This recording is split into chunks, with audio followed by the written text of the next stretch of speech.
Today my travels have brought me back to the small city of Depoe Bay on the Oregon coast. Depoe Bay is the official home for whale watching on the Oregon coast, as well as the world's smallest navigable harbor. The word navigable does a whole lot of work in that description. Depoe Bay was also a filming location for the film One Flew Over the Cuckoo's Nest. Today I arrived with the singular goal of whale watching in mind because just off the coast of Depoe Bay, a resident population of gray whales are very reliable in making themselves visible. Migrating whales can be found from mid-December through May, and from mid-May through October, the gray whales feed close by. And for most people who stop to see what they can find swimming around in the Great Pacific, they find a great deal because Depoe Bay offers a whale watching station right on the coast that is free to use for any visitor, even weary travelers like me. Today, though, I wanted to go above and beyond the normal scope for whale viewing, literally. I came equipped with a drone today with the specific intent to take it over the ocean in order to get some more up-close views of the gray whales in their natural habitat and see just how grand these ocean-dwelling mammals can be. It isn't just gray whales out there either. From April to June, you might see orcas. There are also minke whales, blue whales, sperm whales, Pacific white-sided dolphins, bottlenose dolphins, Dall's porpoise, harbor porpoise, and anything else with a porpoise to keep you watching. Seals and sea lions are normal around these parts, but I was here to hear a tale, and the one I was interested in hearing was a whale of a tale. Instead, though, I ran into a drone's worst enemy, and I'm not talking birds here. It was the wind. Powerful, forceful, very strong. As far back as Lincoln City, I was seeing the waves coming in with incredible strength, but by the time I reached Depoe Bay, the wind decided that it was also in a mood. It was strong enough that I even ducked inside the whale watching station to escape its fury. It was very clear that if I were to take my drone out over the ocean today, it would be quite a struggle to get it back to land safely, if I could get it back at all. Not to mention in a safe manner, because even though the wind was strong enough to knock itself out of you today, there were still groups of people walking around out there, and people in drones mix about as well as a pair of scissors in a paper plant.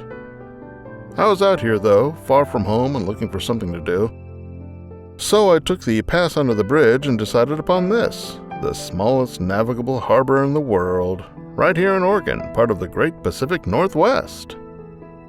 Shielded by the bridge itself, I was a moron and decided to bring the drone over the waters here instead. The bridge was partially blocking the fury of the wind that was angrily blowing over the sea, and getting it up off the ground was done without issue. This is the look of the harbor that I never thought I'd get myself. The harbor is only 8 feet deep. This is about twice as deep as it used to be, though. It used to be shallow enough that during low tide, the anchored boats would just be sitting on the sand waiting for more water to get them afloat again. The Bay Harbor used to be only 30 feet wide until it was expanded over 50 years ago. Now the channel covers around 6 acres with a 50-foot wide opening. This expansion was a necessary one since ships had been crashing up against the rough rocks on the coast on their way in. In 2022, Depoe Bay won the Grand Winner Award for the country's best harbors. The city also has a large seawall that spans the length of the downtown area, giving viewers views of the ocean as they shop and eat. It's the only town along the Oregon coast with this feature. Whether that's a good thing or not is up to the shopper. Who knows? Coming back to shore, a lonely sailor might feel the pangs of hunger after a rough day at sea, or a rough day in the wind.